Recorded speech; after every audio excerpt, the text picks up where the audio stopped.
Whether or not you're a designer, this is something you should be aware of, because it will change the way you think about design in everyday digital products.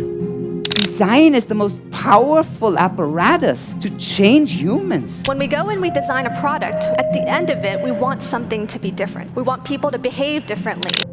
Today, I want to talk about the darker side of user experience design. But first, you should know.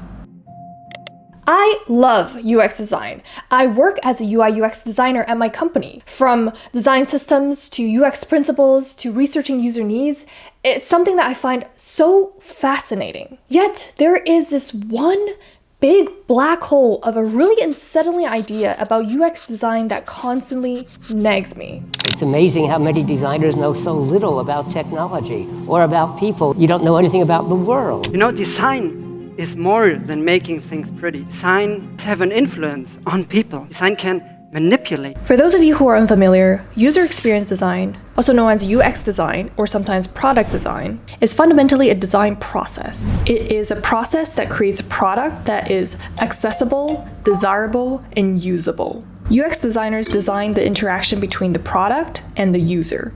And this product could be physical, like how you open a door. Is it a pull on the handle or a push on the panel? Or this product could be digital, like how you receive text notifications. Is it a pop-up box or is it a little red dot on the app? There are multiple well-known designers who have pioneered different frameworks for what good UX is, and I won't get into them in detail. UX is people. It's a system that takes technology and fills out human needs. All you need to know is that it is our job to keep the users happy and satisfied about a product so they will come back and use our product again. Now that you're familiar with the idea of user experience design, what is this one thing that I hate about UX design? This might sound a little confusing at first, so bear with me as I go through my thoughts.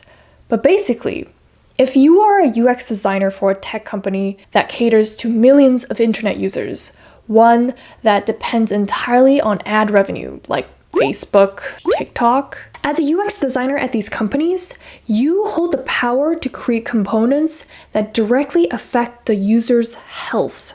I'm not talking about designing for a health app or information privacy and all that. Those things are important, but I'm talking about something else. As a UX designer, you have direct effect over the user's emotional, mental, and sometimes even physical well-being. Like we all know on TikTok and Instagram, we are constantly exposed to inaccurate relationship portrayals, unrealistic beauty standards, and privileged career hustle advice. We know social media is toxic for us, yet these big companies are perpetual money-making machines that find ways to keep users on the platform. And who are the people in charge of finding these ways to keep the users on the platform? Behavioral scientists, product managers, and UX designers. We are the people that company execs go to ask, what can we add to keep the users scrolling our feed? How do we attract the users back to us when they've already exited our app? Which color will grab the user's attention so when their photos are liked, they feel validated? You may not be aware of this, but every single button, every single animation, every single tab on a digital product is carefully chosen by designers to make you feel a certain way, whether that's good or bad. But ultimately, we aim to create an experience that makes you want to come back to our product. To give you a very, very specific example, Instagram has a feature called Instagram Stories, where when you go on the app, on the homepage, on the top, you'll see a list of circles with red circles surrounding it, meaning you have a new story to watch from the people that you follow. Most of the time, the circles are red, but occasionally you'll get a couple of green circles. And a green circle, for those of you who don't know, indicates that someone has put you on their close friends list, and only close friends of that user are allowed to view their story. I thought the close friends list was a genius design decision made by Instagram, because when you open it and you see a bunch of green circles on top, it just makes you feel so validated. And they know that it makes you feel socially validated, so they tend to push all of the green circles to the top of the list so you see them first. When you open the app and you see a bunch of green circles on top, you just feel like, wow, I have so many close friends. No, you don't. Go watch my video about friendships. But it's these kind of validation from product features that make you want to come back to the app, to feel socially included, to feel like you're part of an inner circle. But at the same time, induce a lot of social anxiety from the fear of missing out. Whether this green circle design decision was made by product managers or UX designers or behavioral scientists or a combination of all these people is unclear. But at the end of the day, it's these design decisions that have prompted so many health issues, like an obsession over likes and comments and follows, or eating disorders, or body dysmorphia, or social anxiety over FOMO, or just general addiction to the internet. The Netflix documentary, The Social Dilemma, covers a lot of these in detail, and I highly recommend you watch it if you haven't yet.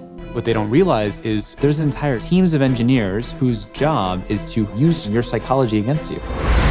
Now, of course, designers cannot be the sole party responsible for all of these design decisions because all of them can be traced back to the top marketing executives who, at the end of the day, just want to make money for the company, which makes sense. Most of the time, as a designer, especially juniors, you are just told what to do.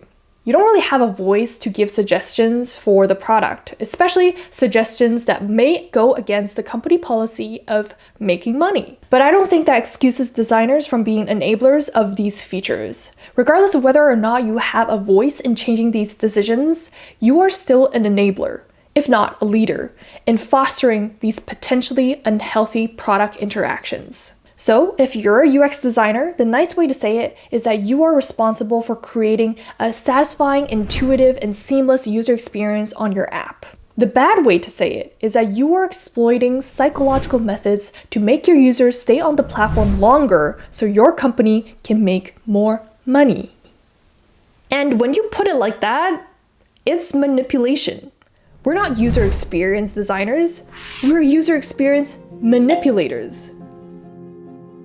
And then there's a gigantic army, once again, of marketeers and advertising agencies that get the highest degree known to human society, PhDs, putting carrots in front of us, making us feel like we're inadequate. When you have a monopoly market share, the people that can make the company more successful are sales and marketing people, and they end up running the companies. And they really have no feeling in their hearts, usually, about wanting to really help the customers. The product people get driven out of decision-making forums.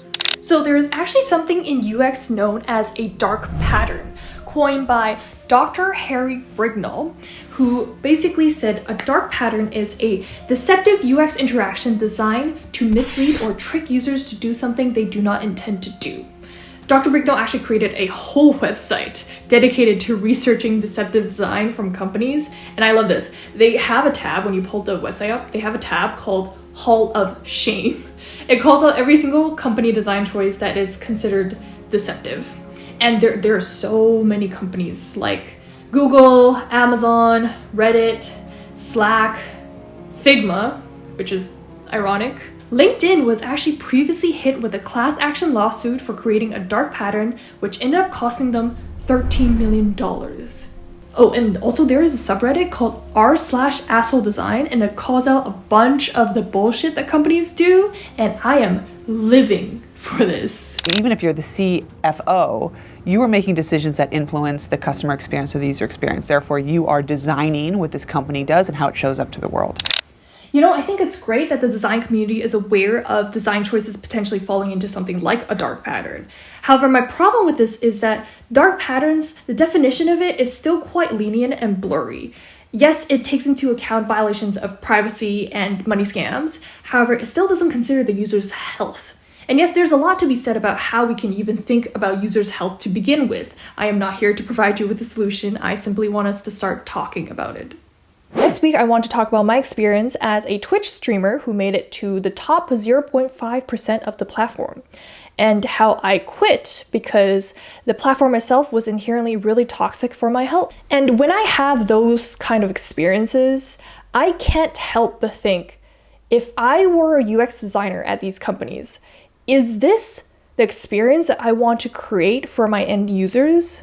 Do I have the heart to make these decisions when I know how it feels to be on the other side? And it really just makes me do a double take on the corporate career in UX design that I initially thought I wanted. And now I realize I can't work at these kinds of corporate companies. If this is the shit that they're going to force me to do, I will go crazy before I make millions of dollars. Maybe I'm just weak. Maybe I'm just privileged that I don't need to make hundreds of thousands of dollars a year. But This is the one thing that I hate about being a UX designer. It's navigating human ethics and just human decency in design when you're pressured by companies with values that don't actually care about users at the end of the day. So, if you're a UX designer, I want to challenge you to think about how you can make design decisions that are not just benefiting of your company, but also design decisions that are conscious of your users' health. I really want us to start designing with a good conscience. Everything around us, without an exception, was made by the makers of the past. That's called cultural evolution, and it's due to design. Everything in the future is literally made by designers. Seeing a greater and greater need for designers to think outside the pixels. If we want to live in a world where design doesn't hold us hostage, we need to start making the right design decisions today. If you have any thoughts about anything I said in this video, write them down below in the comments and let's start a discussion, especially if you're a designer. I would love to hear your opinion. And like I said, next week I'll be putting out a video about my personal experience streaming on Twitch as a top 0.5%. So if you want to watch that video when it comes out, make sure to hit that red button that spells SUBSCRIBE, subscribe.